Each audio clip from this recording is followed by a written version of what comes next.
Hello everyone, welcome to teachers vision. आज हम current affair करने जा रहे हैं 16 से 30 जून के पार्ट 1। तो इसमें हम सबसे पहले स्टार्टिंग करेंगे डेट्स एंड डेज के साथ। तो सबसे पहले जो डेट हमारे पास है दैट इज 17 जून। डे है world day to combat desertification and drought. देखो इसको याद कैसे रखें। सबसे पहली इंपॉर्टेंट चीज़ है 17 वर्ड खतरा जैसा लगता है। साथ में जो है खतरे की वजह से काफ़ी सारे लोगों को काफ़ी सारी चीज़ें फेस करनी पड़ती है, यानी कि जूझना पड़ता है। और यहाँ पे जूझना किस चीज़ से पड़ रहा है? डिजर्टिफिकेशन और ड्रॉट से। तो इसका मतलब खतरा यानी कि 17 जूझना पड़ रहा है जून किस चीज़ से? डिजर्टिफिकेशन से। तो 17 जून को जो डे रहेगा world day to combat desertification and drought रहेगा। नेक्स्ट सबसे इम्पॉर्टेंट चीज़ है इसकी थीम कैसे याद रखें। तो थीम यूनाइटेड फॉर लैंड। अगर देखो डेजर्टिफिकेशन होगा, आपका डेजर्ट कंस्ट्रक्ट होगा तो जमीन पे ही होगा। तो इसके लिए जरूरी है कि एक इंडिविजुअल के इनिशिएटिव से बात नहीं बनेगी, सबको एक इकट्ठा होके यानी कि यूनाइटेड होके इनिशिएटिव लेना पड़ेगा। तो थीम हो जाएगा united for land, our legacy, our future.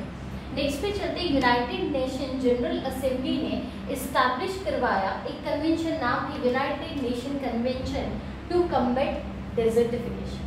तो UNCCD की इस्टेब्लिशमेंट कब हुई है? 1994 में। किसकी रिकमेंडेशन पे? यूनाइटेड नेशन जनरल असेंबली की। तो ये आपको आना चाहिए। In 2007 United Nation General Assembly ने डिक्लेयर किया डेकेड मतलब 10 साल डिक्लेयर किया यूएन ने as decade for desert and fight against desertification. तो इन्होंने क्या किया? 10 साल डेजिग्नेट किए ताकि किस तरह से हम डेजर्ट और डेजर्टिफिकेशन को खत्म कर सकें। तो याद रखना इसके लिए UNGA ने जो है कब अनाउंस किया? 2007 में। और वो डेकेड 2010 से लेकर 2020 के लिए अनाउंस किया गया। Under UNCCD over 130 countries have already pledged to achieve land degradation neutrality by 2030। तो ये क्वेश्चन आपके लिए पेपर पॉइंट ऑफ व्यू से इम्पॉर्टेंट रहेगा कि UNCCD का एक प्लेज है कि हमें किसी भी तरीके से लैंड में न्यूट्रलिटी लेकर आनी है, यानी कि डेजर्टिफिकेशन को कम करना है बाय 2030। तो इसमें कितनी कंट्रीज ने जो है UNCCD के साथ मिलकर प्लेज लिया है? तो याद रखना 130 कंट्रीज। तो एज एन होल एक समरी डिस्कस करते हैं 17 जून की। हमने कहा खतरा है, जूझना पड़ता है। 17 जून डे रहेगा world day to combat desertification and drought. सबसे इंपॉर्टेंट डेजर्टिफिकेशन कहा कि जमीन पे। तो united for land, our legacy, our future theme हो जाएगा।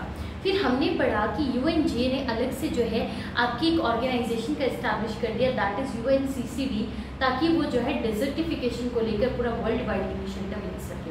उसके बाद हमने पढ़ा इन्होंने 10 साल का एक डेकेड जो है डिफाइन किया ताकि आपका जो है किसी भी तरीके से डेजर्टिफिकेशन को जो है कम किया जा सके, उसके अगेंस्ट फाइट किया जा सके। रेस्ट हमने लास्ट में ये पढ़ा कि कितने कंट्रीज ने प्लेज लिया है कि हम लैंड जो डिग्रेडेशन हो रही है उसको न्यूट्रलिटी लेकर आएंगे। 130 कंट्री और बाय 2030।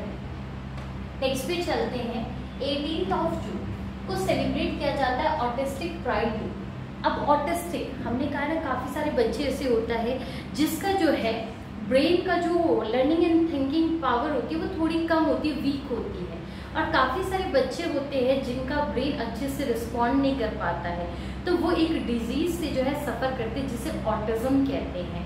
तो याद रखना ऑटिज्म के जो बच्चे हैं मतलब ऑटिस्टिक बच्चा है उसके लिए भी तो लाइफ में प्राइड मूवमेंट होगा, इसीलिए उसके लिए पर्टिकुलर डे मनाया जाता है ऑटिस्टिक प्राइड डे। अब याद किस रखिए किस डेट को जो है मनाया जाता है।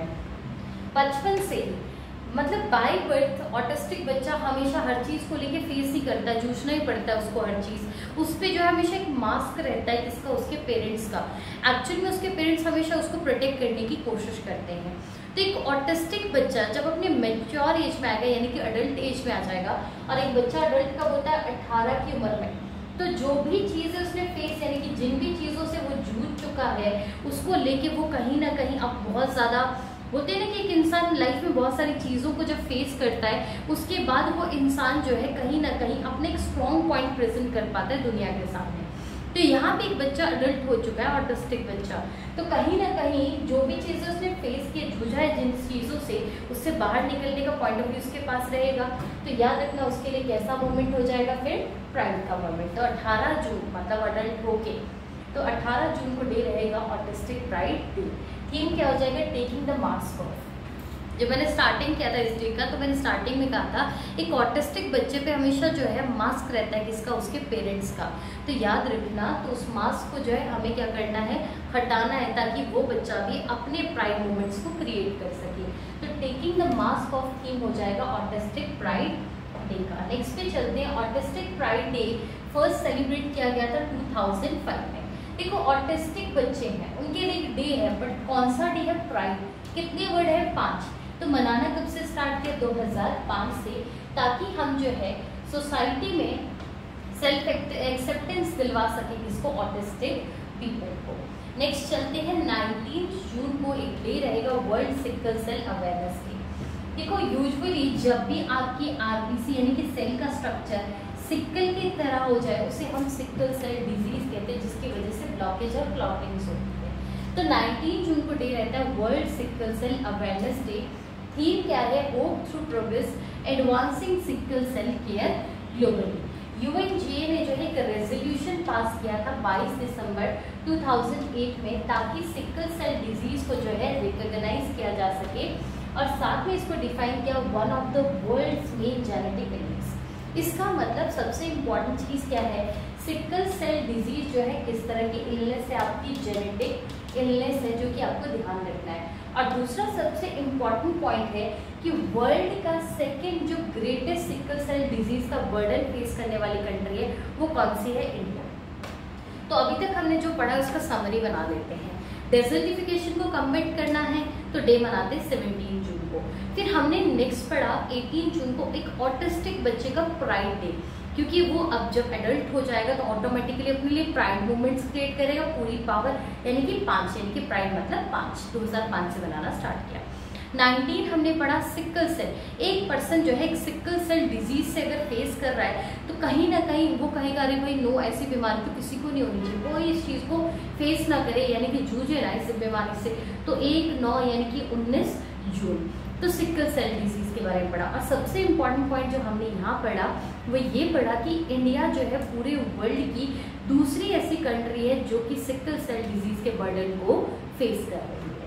नेक्स्ट पे चलते हैं 20 जून वर्ल्ड रिफ्यूजी डे। अब देखो रिफ्यूजीज क्या होते हैं, जिनके उसको ठिकाना नहीं है, आज यहाँ कल वहाँ बेचारे माइग्रेट ही होते जा रहे हैं, प्रॉपर उनका कोई भी आपका जो है ठिकाना इस टाइप पे नहीं है।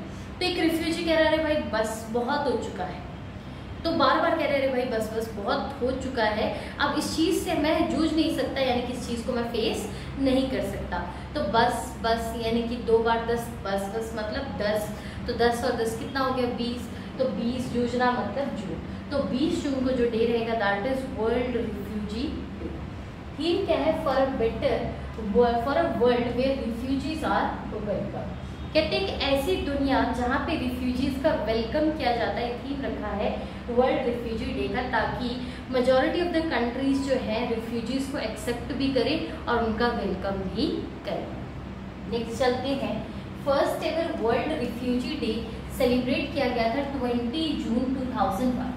हम क्या कहते हैं भाई, सबसे इम्पॉर्टेंट चीज़ है कि पहली प्रायोरिटी ना गेस्ट होते हैं, जब हमारे घर में गेस्ट आते हैं और हम यहाँ पे रिफ्यूजीज का अगर वेलकम करें तो हमारे लिए गेस्ट ही हैं। तो सबसे पहली प्रायोरिटी यानी कि पहला यानी कि 2001।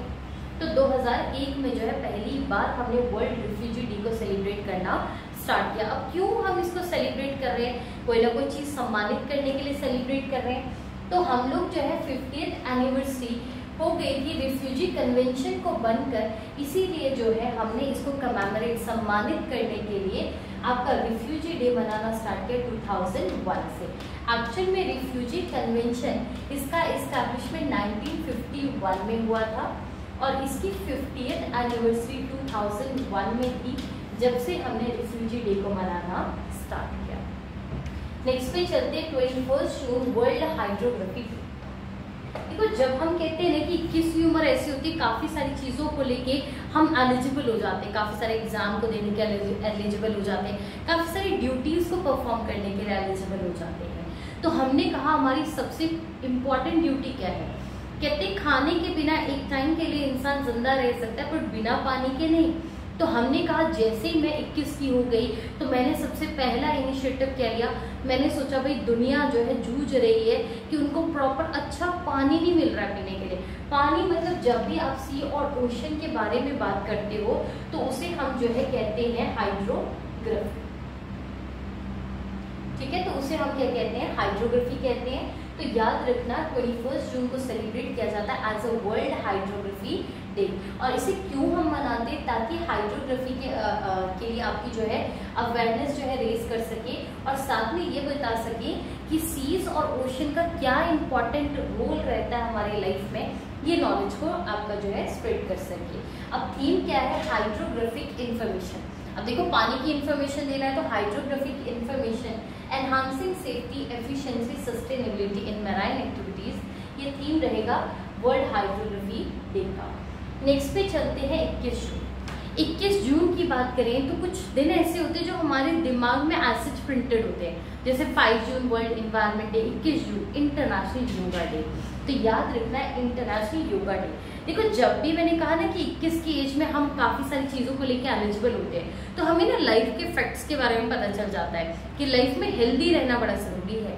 तो वरना अगर लेटर हाउस में देखोगे तो हमें बहुत सारी चीजों से जूझना पड़ेगा। तो 21 जून को डे रहेगा हेल्दी रहने के लिए योगा करना पड़ेगा। तो 21 जून को डे रहेगा इंटरनेशनल योगा डे। ये दिन सजेस्ट किसने किया था, हमारे prime minister PM Narendra Modi ji ने सजेस्ट करा था। और इंटरनेशनल योगा डे जो है ये सजेशन कब दिया था, 2014 में। और किस सेशन में दिया था, 69 सेशन हो रहा था यूनाइटेड नेशन जनरल असेंबली का, उसमें ये सजेशन दिया।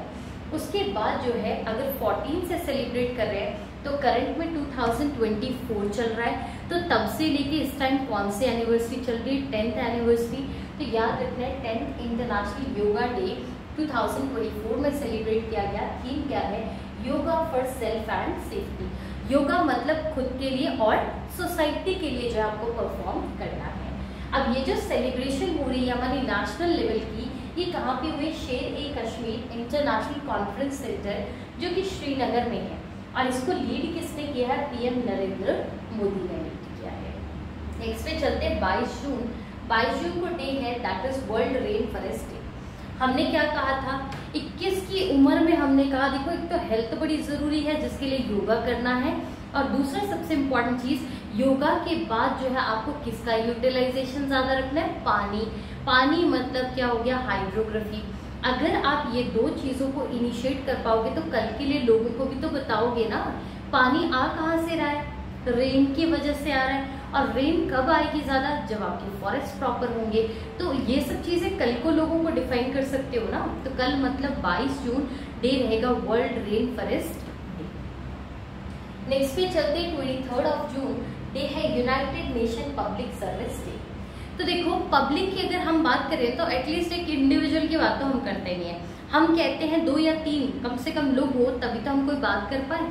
तो 2-3 उनकी प्रॉब्लम को जाने, प्रॉब्लम मतलब किस चीज से जूझ रहे, 2-3 मतलब तेज, जूझना मतलब जूझ, किस चीज के बारे में जान रहे हैं, पब्लिक के बारे में, ताकि उनको क्या दे सको, सर्विस। तो United nation public service day 23 जून को रहेगा। और थीम क्या है, fostering innovation amid global changes. ये कह रहे हैं कि इनोवेशन को जो है और आगे बढ़ाया जा रहा है आपके ग्लोबल चैलेंजेस के को फेस करने के बाद भी। और कहीं ना कहीं ये पब्लिक सेक्टर की जो है पर्सपेक्टिव है, ये थीम रहेगा किसका, आपके United nation public service day का। 20 दिसंबर 2002 से जो है इस दिन को हमने मनाना स्टार्ट कर दिया, क्योंकि हमने कहा ना एटलीस्ट 2 तो होने चाहिए, 2-3 लोग होंगे तभी तो उनकी प्रॉब्लम जान पाएंगे किस चीज़ से वो जूझ रहे। 2-3 मतलब 23, जनता मतलब पब्लिक, उनको क्या देना है, हमें सर्विस देना है। तो 2002 से मनाना हमने स्टार्ट किया। नेक्स्ट आओ 23 जून को रहेगा इंटरनेशनल ओलंपिक्स डे। देखो ओलंपिक्स में ना एक इंडिविजुअल बहुत सारे मेडल नहीं जीत सकता है, मतलब 2-3 लोग अगर ग्रुप में होंगे तो सिंगल डबल गेम्स इस तरह से परफॉर्म करेंगे। तो बस याद रखना 2-3 लोग जो होंगे वो ओलंपिक्स से बड़ा अच्छा परफॉर्म करेंगे तो देश का नाम भी बनेगा। एक इंडिविजुअल की बात नहीं करेंगे तो 2-3 लोग अच्छा परफॉर्म।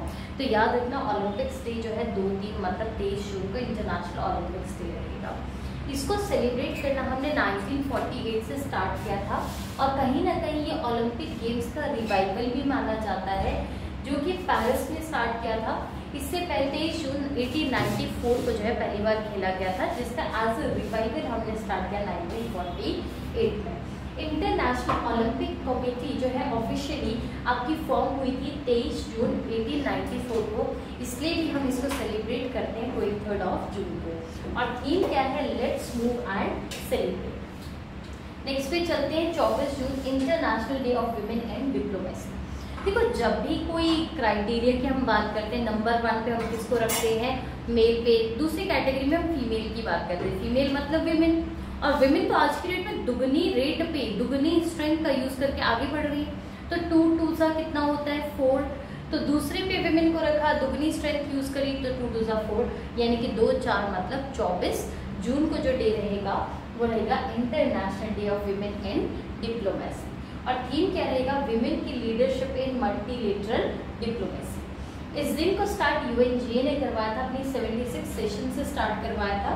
और जनरल असेंबली ने जो है 24 आपका जून को जो है डिक्लेयर किया as a international day of women in diplomacy. Next पे चलते हैं। नेक्स्ट जो हमारे पास डे है that is 29 June, national statistics day.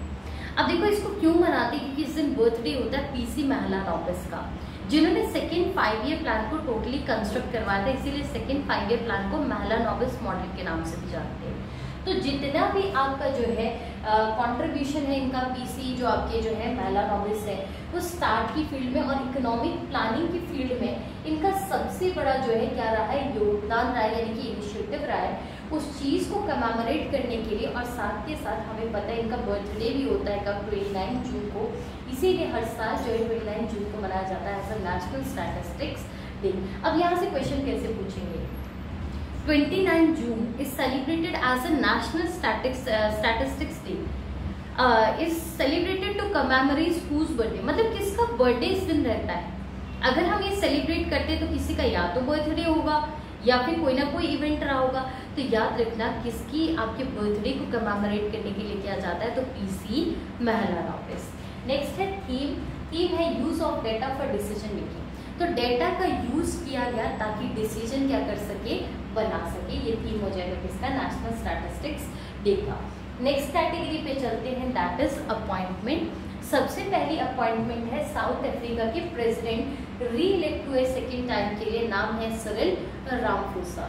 ये पहले भी यहाँ के प्रेसिडेंट रह चुके, सेकेंड टर्म के लिए दोबारा से अपॉइंट हुए हैं। नेक्स्ट पे चलते हैं।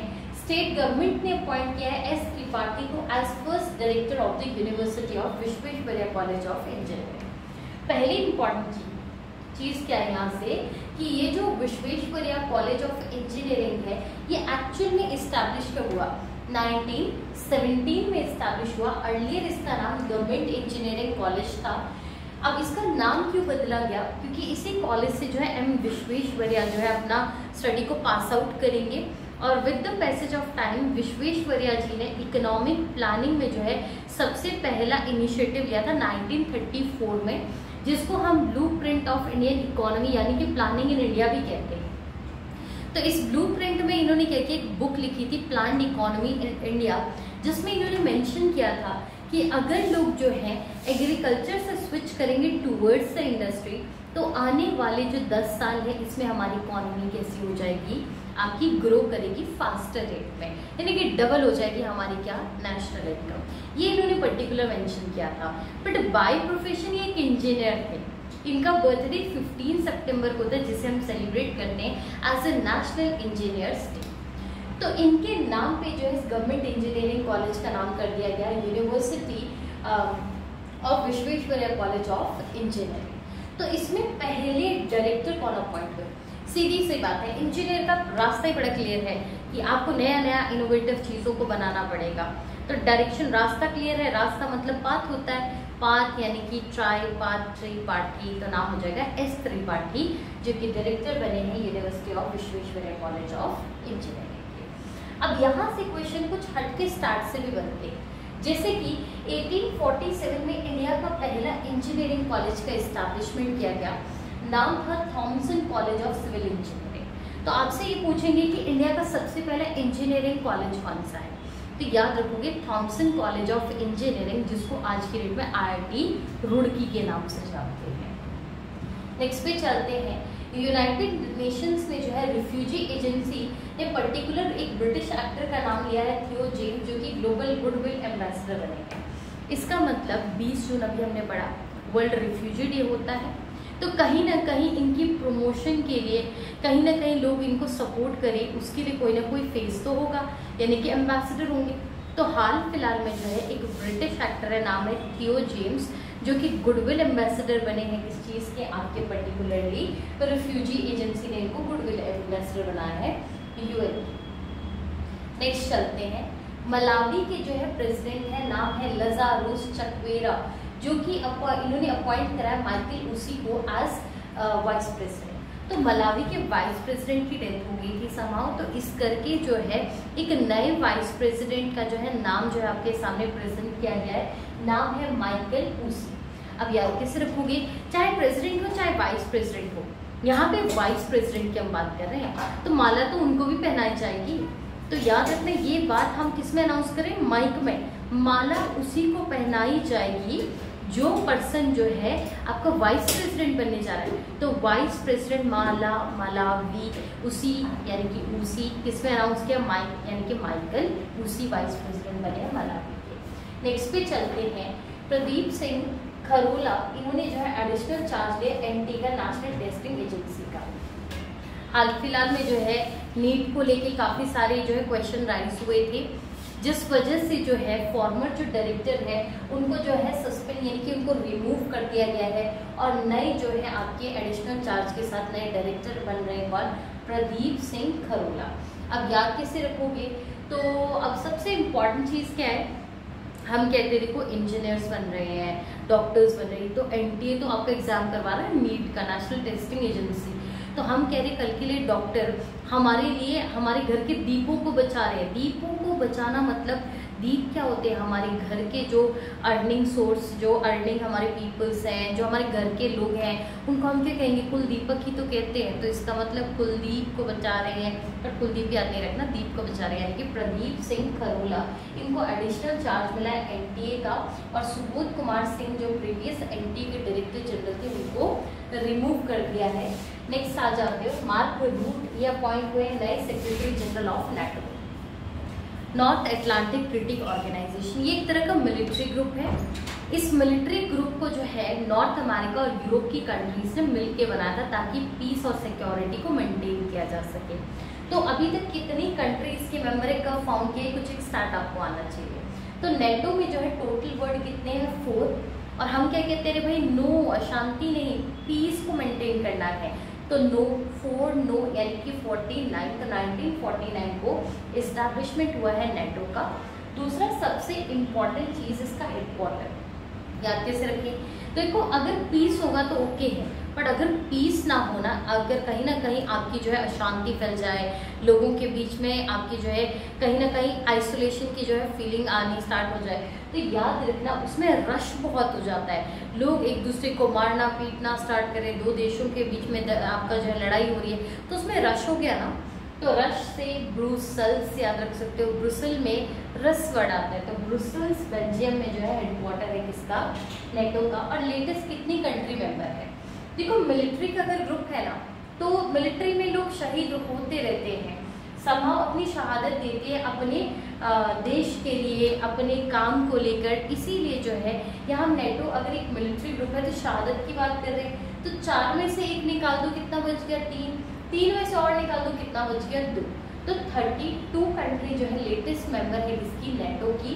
और इसका मतलब अपने आप को बचाना है तो गुफा में छुपना पड़ेगा, डेन में छुपना पड़ेगा। तो लेटेस्ट मेंबर जो रहेगी 32nd दैट इज डेन से स्वीडन, याद रखोगे, और 31st जिसने ज्वाइन किया दैट इज फिनलैंड। तो हाल फिलहाल में नए सेक्रेटरी जनरल बने हैं। तो देखो जब भी कोई मिलिट्री की हम बात करते हैं, अगर उसको कोई लीड करने वाले जनरल आगे चल रहे हैं, वो हमेशा जो है मार्क करके चलेंगे, यही हमारा रूट है, इसी रास्ते पे जाना है। तो मार्क रूट जो है नए सेक्रेटरी जनरल बने किसके, आपके नेटो के। नेक्स्ट पे चलते हैं, अतुल कुमार चौधरी ये सेक्रेटरी बने हैं telecom regulatory authority of India की, जिसका हेडक्वार्टर आपका न्यू दिल्ली में है, और चेयरपर्सन कौन है, अनिल कुमार लहोटी, और इसको फाउंड किया गया था 1997। नेक्स्ट पे चलते हैं, भारत इलेक्ट्रॉनिक्स लिमिटेड, जिसको बेल कहते हैं। इन्होंने अपॉइंट करा है मनोज जैन को as new chairman and managing director. ये जो है मैन्युफैक्चर करते इलेक्ट्रॉनिक प्रोडक्ट और सिस्टम किसके लिए, आर्मी, नेवी, एयरफोर्स के लिए। इसका एस्टैब्लिशमेंट 1954 में हुआ है। देखो बेल, भारत इलेक्ट्रॉनिक्स लिमिटेड, ठीक है, बेल वर्ड आ रहा है। तो पहली बात, भारत में 6 वर्ड आते हैं, तो भारत जितना पूरा कंप्लीट कवरेज तो कोई भी नहीं देगा, तो भारत से थोड़ा कम कवरेज कर लो, तो एक गया मतलब 5 और कम कर लो मतलब 4। तो 1954 में इस्टेब्लिशमेंट हुई है भारत इलेक्ट्रॉनिक लिमिटेड की, जिसका हेडक्वार्टर बेंगलुरु में है। तो इसमें हाल फिलहाल में CMD अपॉइंट हुए, नाम है मनोज जैन। नेक्स्ट पे चलते हैं lieutenant general NS Raja Subramani. इनको जो है ये हेड कर रहे थे आर्मी का सेंट्रल कमांड को, और ये हाल फिलहाल में जो है अपॉइंट हुए हैं as a next vice chief of army staff. तो देखो अब नए जो है, अगर कोई पर्सन वाइस चीफ की अगर सीट वेकेंट है तो ऑब्वियस कोई नया पर्सन वाइस चीफ बनेगा। तो आपको याद रखना है कि नए वाइस चीफ के तौर पे आर्मी स्टाफ का किसका नाम अनाउंस किया गया है, तो याद रखोगे राजा सुब्रमणी। अब देखो कैसे याद रखेंगे। अब देखो चीफ का काम होता है सब काम को अच्छे से परफॉर्म करना, पर उनका सब मतलब बचा हुआ काम कौन करेंगे, वाइस चीफ सबसे सुब्रमणी, याद रख सकते हो, नाम हो जाएगा lieutenant general NS Raja Subramani. Kapil Dev जो है अपॉइंट हुए हैं president of professional golf tour of India. तो professional golf tour of India के हाल फिलहाल में प्रेसिडेंट कौन अपॉइंट हुए, नाम हो जाएगा कपिल देव। नेक्स्ट पे चलते हैं यूनिवर्सल AI यूनिवर्सिटी, वो कहाँ पे है, मुंबई। इनको जो है ये क्या कर रहे हैं, आपका एक इंटेलिजेंस जो है प्रोग्राम चला रहे हैं, जिसका नाम क्या है, सिमन मैट है। और ये जो है इंटरनेशनल स्ट्रैटेजीज की बात करेंगे, और इसमें मतलब पर्टिकुलरली आर्टिफिशियल इंटेलिजेंस को लेकर जो है बातचीत की जा रही है, जिसका नाम क्या रखा है, साइमन मैक रखा गया है। नेक्स्ट पे चलते हैं, नेक्स्ट कैटेगरी है अवार्ड्स। रेनाउंड जो है फिल्म मेकर है, नाम है श्री सुब्बिया नल्लामुट्टू, जिनको जो है अभी हाल फिलहाल में अवार्ड मिला है V Shantaram life time achievement award. तो आपसे सीधा क्वेश्चन पूछ लेंगे कि आपका V Shantaram life time achievement award किसको मिला है, तो वाइल्ड लाइफ फिल्म मेकर है, नाम है सुब्बिया नल्लामुट्टू। याद कैसे रखेंगे, देखो लाइफ टाइम की अचीवमेंट की अवार्ड है, तो सब काम लाइफ टाइम के हिसाब से अच्छे किए होंगे। अगर ये फिल्म मेकर है, पूरे वाइल्ड लाइफ का सब एक फोटोग्राफ अच्छे से इन्होंने मेकिंग की होगी, तो सबसे सुब्बिया याद रखोगे, नाम हो जाएगा सुब्बिया नल्लामुट्टू। इस अवार्ड में पर्टिकुलरली कैश प्राइज रहेगा 10 लाख रुपए का, उसके अलावा ट्रॉफी और साइटेशन दिया जाएगा। ये जो अवार्ड है ये फिल्म मेकर वी शांताराम जो है उनके नाम पे जो है दिया जाता है। एमिनेंट चिल्ड्रन फिल्म मेकर मतलब बच्चों की फिल्म बनाते हैं, नाम है विनोद गनात्रा, जिनको साउथ अफ्रीका का सबसे हाईएस्ट प्रेस्टिजियस अवार्ड मिला है, Nelson Mandela life time achievement award. तो याद रखना, देखो साउथ अफ्रीका का Nelson Mandela life time achievement award मिला है, तो विन जीते होंगे ना, विन से विनोद याद रख लो, तो विनोद गणात्रा को मिला है Nelson Mandela life time achievement award. और किस चीज़ के लिए मिला है, क्योंकि इन्होंने जो है काम किया है वर्ल्ड सिनेमा फॉर किड्स के लिए, और इनको जो है ऑनर किया गया है 7th Nelson Mandela children's film festival. तो साउथ अफ्रीका में जो है 7th जो है Nelson Mandela children film festival चल रहा था, उसमें जो है इंडियन जो है चाइल्ड फिल्म मेकर है, नाम क्या है, विनोद गणात्रा, जिनको ये अवार्ड दिया गया है। IPPES को अवार्ड दिया गया है ब्लू प्लैनेट प्राइज। पहली बात आपको ये पता होना चाहिए कि ब्लू प्लैनेट प्राइज किसको मिला है, IPPES को। नेक्स्ट ये ब्लू प्लैनेट प्राइज देता कौन है, ये अवार्ड किया गया है जापान की आशाई ग्लास फाउंडेशन के द्वारा। और ये जो है क्यों दिया जाता है, साइंस और प्रैक्टिकल कंट्रीब्यूशन को सॉल्व करने के लिए, इन्वायरमेंट प्रॉब्लम्स को अच्छे से सॉल्व करने के लिए जो है दिया जाता है आपका ब्लू प्लैनेट प्राइज। क्योंकि देखो ब्लू प्लैनेट अर्थ है, अर्थ में इन्वायरमेंट कैसे मेंटेन कर रहे हो, क्योंकि ब्लू प्लैनेट है तो ब्लू प्लैनेट प्राइज दिया जाता है। विनर्स कौन है, प्रोफेसर रॉबर्ट कस्टांजा, जो कि यूनिवर्सिटी कॉलेज ऑफ लंदन को बिलोंग करते हैं। Inter governmental platform on biodiversity and ecosystem services, जिसको IPPES कहते हैं, इनको ये अवार्ड मिला है। अब ये जो पर्टिकुलर जो अवार्ड है इसको इस्टेब्लिश किया था 2012 में। IPPES का सेक्रेटरी कहाँ पे है, बॉन, जर्मनी में। जो जीता है ये मतलब पैदा ही किस लिए हुआ है, पूरे प्लानेट को बचाने के लिए। तो ब्लू प्लानेट प्राइज बॉर्न यानी कि IPPS का सेपरेट बॉर्न में है जर्नल। नेक्स्ट पे चलते कलश गुप्ता जो कि IIT दिल्ली के स्टूडेंट हैं। इन्होंने जीता है वर्ल्ड का लार्जेस्ट कोडिंग कॉम्पिटिशन। और ये जो कलश गुप्ता जो है किस IIT के हैं, दिल्ली के हैं। इन्होंने जो है टॉप स्पॉट हासिल किया है TCS के कोड वाइटा सीजन 10 में। और कम से कम इसमें 1 लाख पार्टिसिपेंट थे 87 कंट्रीज के। TCS कोड वाइटा जो है रिकॉग्नाइज किया गया है by Guinness world records is the world's largest programming contest. तो वर्ल्ड का जो Guinness book of world record है उसमें सबसे बड़ा जो कोडिंग का जो आपका कंपटीशन होता है वो सबसे बड़ा है कोड वाइटा TCS जो कंडक्ट करवाता है। इसमें 1 लाख पार्टिसिपेंट थे और उसमें जीते कौन है, कलश गुप्ता। नेक्स्ट चलते हैं राइटर अरुंधति रॉय। इन्होंने जीता है PEN Pinter award for her unflinching and unswerving writings जो कि एस्टैब्लिश की थी 2019 में बेचारे थे इंग्लिश में।